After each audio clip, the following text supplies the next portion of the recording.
What's up, guys? Welcome back to the channel. Today, I wanted to talk about something that I've seen cause a lot of confusion in discourse surrounding Van Tilianism and presuppositional apologetics, and that is the concept of a presupposition. A lot of the time, people talk about presuppositions and presuppositional apologetics, and there's a distinct lack of clarity on what exactly the term is supposed to mean. This has led to confusion and misunderstandings, so I'm going to attempt to clear those up in this video.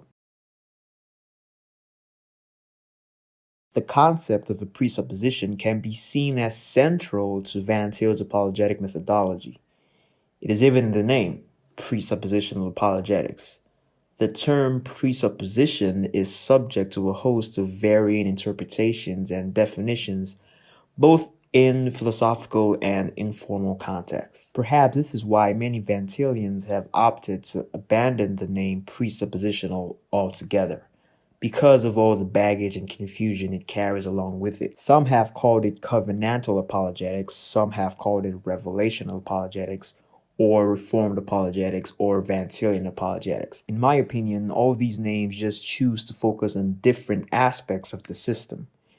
As long as the concept and terms are properly defined and clarified, any of these terms are appropriate. Putting aside the issue of names, though, in practice, it is not uncommon to hear Van Tilians say things like, "I presuppose the Christian worldview," or "logic, science, and morality presuppose the Christian worldview," or "you must presuppose the Christian worldview to know anything," or "such and such is a presupposition of my worldview," etc., etc. The point is that the concept of a presupposition is doing a lot of philosophical heavy lifting in the Van Tilian apologetic system. So the question immediately arises, what exactly do Van Tilians mean when they use the term presupposition? In my mind, there are two senses of the term presupposition that are relevant to this discourse. There is the semantic sense of the term, and there's the epistemic sense of the term. A semantic presupposition is a state of affairs that is referred to by a statement or a sentence. It can also be background information that needs to be true for a certain statement or utterance to make sense. For example, the statement, "John stopped smoking," presupposes that John used to smoke. The statement, "I ate at McDonald's last night," presupposes that there is a place called McDonald's that serves food. This sense of the term is what is being used when Van Tilians say things like logic, science, and morality presuppose the Christian worldview, or "you must presuppose Christianity in order to know anything." The idea here is that the truth of Christianity is a precondition of the possibility of these things. So statements like "knowledge is possible" have the truth of Christianity as their presupposition. Now, obviously, the skeptic wouldn't accept that, but the entire point of the transcendental argument is to show exactly why this semantic relationship between things like logic or knowledge and the truth of Christianity holds. Now, the epistemic sense of the term deals with beliefs, and it can refer to two things. First, an epistemic presupposition can refer to a belief that is taken for granted within a certain context.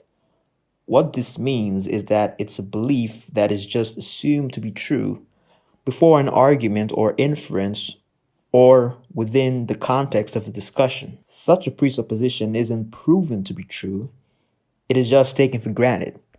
For example, if two Christians are arguing about whether or not a particular doctrine is correct, they would usually take for granted the truth of the Bible when making their arguments. Neither party would try and prove that the Bible is true. It is simply assumed to be true before the debate even begins. The second type of epistemic presupposition is best explained by Dr. Greg Bahnsen. He writes, and I quote, "A presupposition is an elementary assumption in one's reasoning or in the process by which opinions are formed. A presupposition is not just any assumption in an argument, but a personal commitment that is held at the most basic level of one's network of beliefs.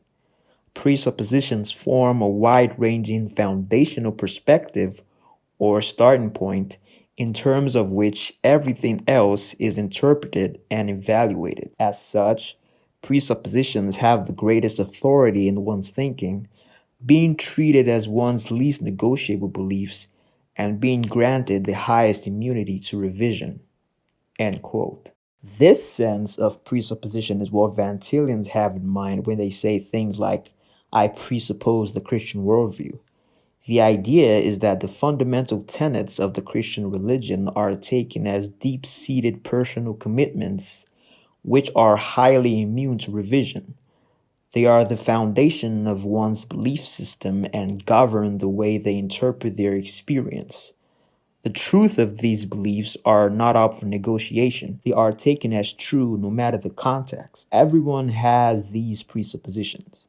We all have commitments that we grant high immunity to revision. They form starting points for our thinking and they guide the way we order our belief systems. The most important feature of this type of presupposition is the high immunity to revision that they are granted. This is what distinguishes them from ordinary beliefs or assumptions. When a new fact that is in conflict with the presupposition is discovered, that fact is either discarded or reinterpreted in a way that makes it consistent with the presupposition. The subject would rather reorder their belief system or reinterpret the facts than accept that their presupposition is false. As an example, take a Christian that believes in the absolute truth and infallibility of the Bible. When this Christian is presented with scientific or historical facts that allegedly demonstrate errors in the Bible, he would find ways to make those facts consistent with the infallibility of the Bible. Or in extreme cases, he would dispute the factuality of these so-called facts. In either case, he would not let go of his belief in the infallibility of the Bible. Also consider a staunch metaphysical naturalist that believes in the causal closure of the universe. When presented with evidence for the resurrection of Jesus, for example, he would find ways to explain away these facts. He may dispute the veracity of biblical testimonies, or he may, at the worst case, claim that there is some natural explanation for the resurrection that is yet to be discovered. Many more examples can be produced, but the point is that presuppositions govern how facts are interpreted. And this is the major reason why the Van Tilian rejects the evidential approach to apologetics. Presuppositions take priority over evidence, and the disagreement between the Christian and the unbeliever occurs at the level of presuppositions.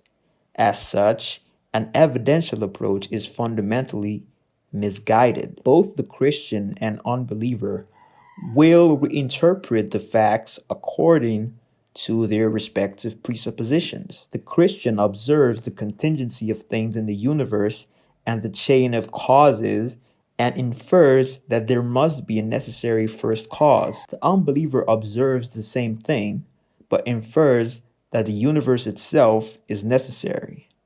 The Christian observes the order in the universe and infers that it was designed. The unbeliever observes the same thing, but sees no need to go beyond the universe itself for an explanation. Whatever fact the Christian presents to make his case will be interpreted to produce non-Christian conclusions. This shows that the problem is not the facts. The problem is the interpretation of the facts. A clash of presuppositions cannot be resolved by an appeal to evidence. That is why the Van Tilian proposes a transcendental approach. I explain this approach in more detail in other videos on the channel. Anyways, that's what I have for you today. I hope I've been able to bring some clarity to the concept of a presupposition, especially as it relates to Van Tilianism. I'll see you in the next video. Bye for now.